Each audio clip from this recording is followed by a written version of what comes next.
नमस्कार। संतोष की रिपोर्ट में आप सबों का स्वागत है।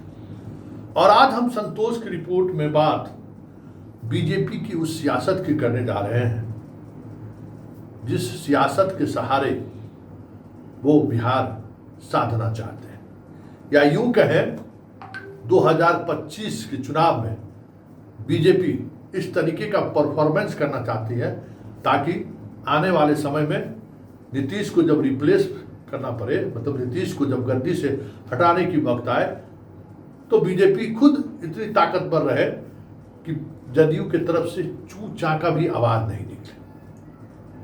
लेकिन उसके लिए जो तैयारी बीजेपी कर रही है और जिस तरीके से कर रही है, क्या वो मुकाम हासिल कर लेगी बीजेपी?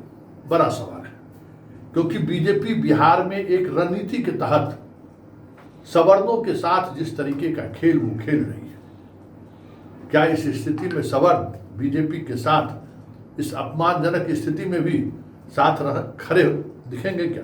बड़ा सवाल है। दो बड़े सवाल पर हम आज चर्चा करने जा रहे हैं। बीजेपी की क्या है मुहिम बिहार को लेकर, और उस मुहिम में जिस तरीके से सवर्णों को टारगेट लिया गया है उसका मतलब क्या है।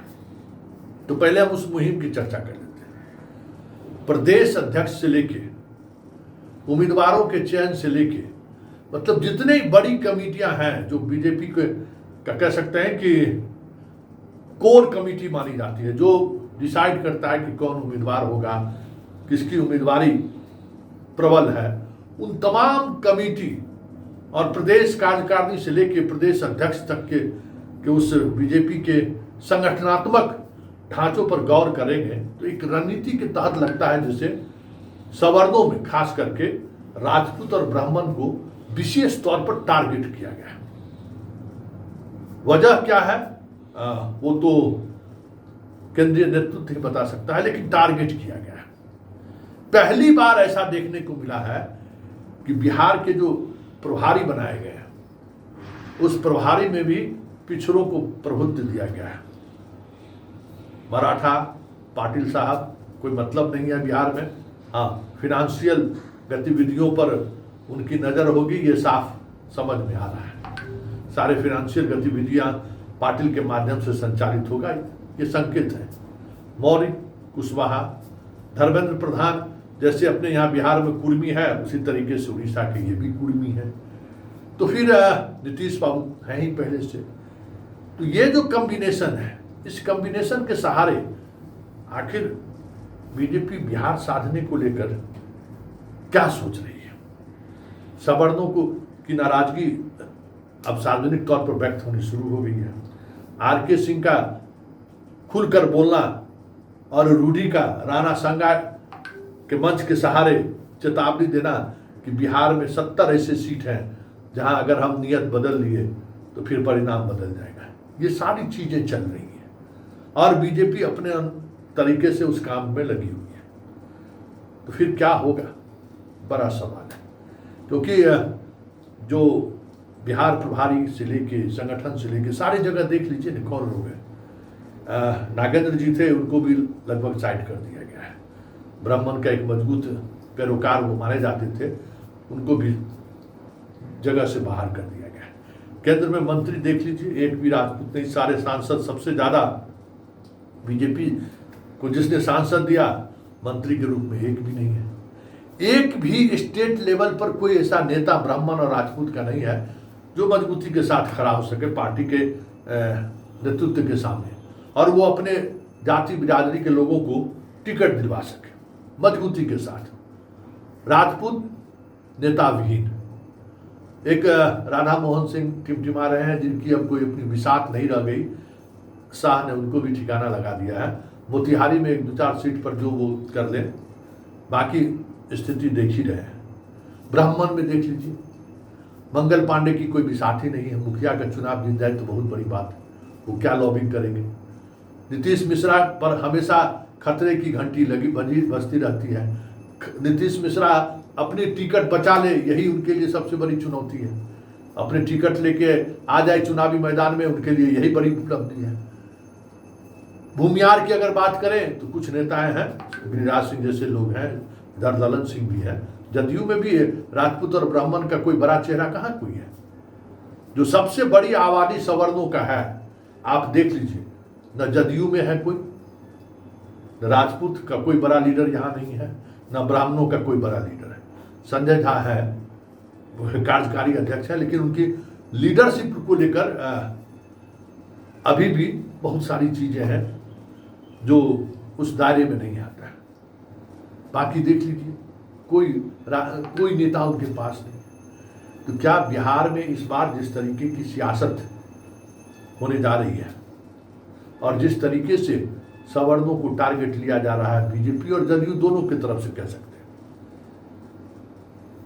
किस उम्मीद से, क्या उनको लगता है कि तमाम तरीके के राजनीतिक रूप से हाशियों पर धकेल देने के बावजूद भी यह दोनों जाति जिसकी व्यवस्था है कि हम लालू के साथ जा नहीं सकते हैं, उसका वो फायदा तो नहीं उठा रहे?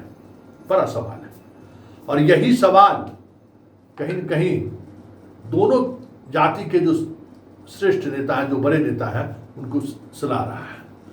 वो इस वजह से खुलकर कुछ कहने की स्थिति में नहीं है। आर.के. सिंह का मिजाज अपना अलग मिजाज है, वो अपने तरीके से चीजों को देखते हैं। रूढ़ी इशारों में बात करते हैं, खुलकर बोलने की स्थिति में नहीं है। लेकिन इस कसमकस का असर वोटर पर पड़ेगा, इसको लेकर दोनों नेता बैकफुट पर है। और यही वजह है कि ब्राह्मण और राजपूत की पॉलिटिक्स आने वाले समय में बिहार में हाशिए पर दिखाई दे तो कोई बड़ी बात नहीं है। ब्राह्मण तो हाशिए पर चला ही गया है, राजपूत अपनी लड़ाई की बदौलत वो चीज़ों को वापसी के लिए कसमकस करता रहा है। लेकिन विधानसभा चुनाव में हमें लगता है कि कहीं इस जाति के लिए आखिरी तौर पे, मतलब भाई बहुत सारे विधायक एमपी जीतकर आते रहे हैं, कभी भी 25-30 से कम नहीं रहा है विधायक। इस बार लगता है कि वो आंकड़ा डबल डिजिट में भी पहुंच जाए तो बहुत बड़ी बात होगी, क्योंकि स्थिति इसी तरीके से बनती हुई दिख रही है।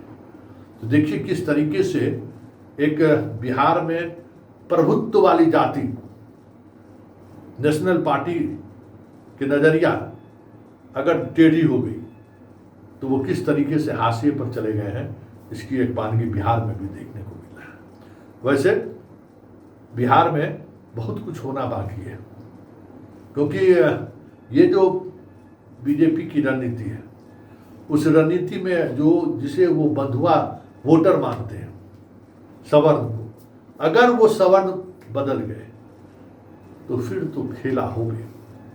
अकेले जो बीजेपी सरकार बनाने की बात सोच रही है ना, वो बीजेपी 3 नंबर की पार्टी बिहार में हो जाए 2015 की तरह, तो कोई बड़ी बात नहीं होगी। क्योंकि सिर्फ सवर्ण में राजपूत और ब्राह्मण ही हाशिए पर नहीं है, बनिया और कुशवाहा को लेकर जो सियासत तेजस्वी करने जा रहे हैं, या जो सियासत उन्होंने लोकसभा चुनाव में किया, बीजेपी की हार, मतलब बीजेपी की तो वस्तुतः हार हुई बिहार में, उसकी एक बड़ी वजह ये भी तो रहा। और एक उस सियासत की वजह से कुशवाहा और राजपूतों में जिस तरीके से शाहाबाद और मगध के इलाकों में आमने सामने की स्थिति बनी है, विधानसभा में भी अगर ये स्थिति बनी रह गई तो ये तय मानिए कि एनडीए को फिर से उस इलाके में एक बड़ा नुकसान हो सकता है। इसी तरीके से हर इलाके में अलग अलग तरीके की लड़ाई चल रही है।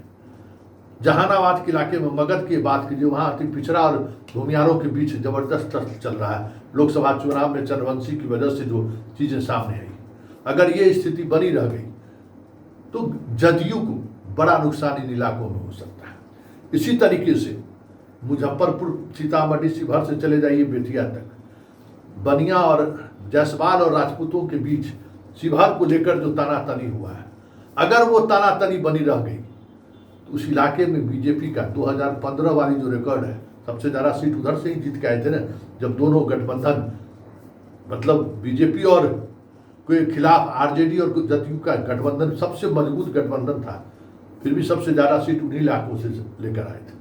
इस बार वही इलाका सबसे बड़ा एनडीए को नुकसान दे दे, बीजेपी को सबसे बड़ा नुकसान दे दे, तो कोई बड़ी बात नहीं होगी। क्योंकि ये जो सियासत है ना, सियासत जिस तरीके से चलाने की कोशिश शाह और मोदी बिहार में कर रहे हैं, कभी भी राजनीति में दो दो चार नहीं होता है। आज भले ही सवर्णों का वो जाति लालू विरोध की वजह से या फिर हिंदू मुसलमान की वजह से या भारत पाकिस्तान की वजह से आज बीजेपी के साथ खड़ी है, लेकिन जिस तरीके से उनके नेता कसमकस की स्थिति में है, चुनाव आते आते खुलकर वो कसमकस मतदाताओं में भी दिखने लगे और वो कसमकस वोट के में खिलाफ में चला जाए तो फिर खेला हो गए।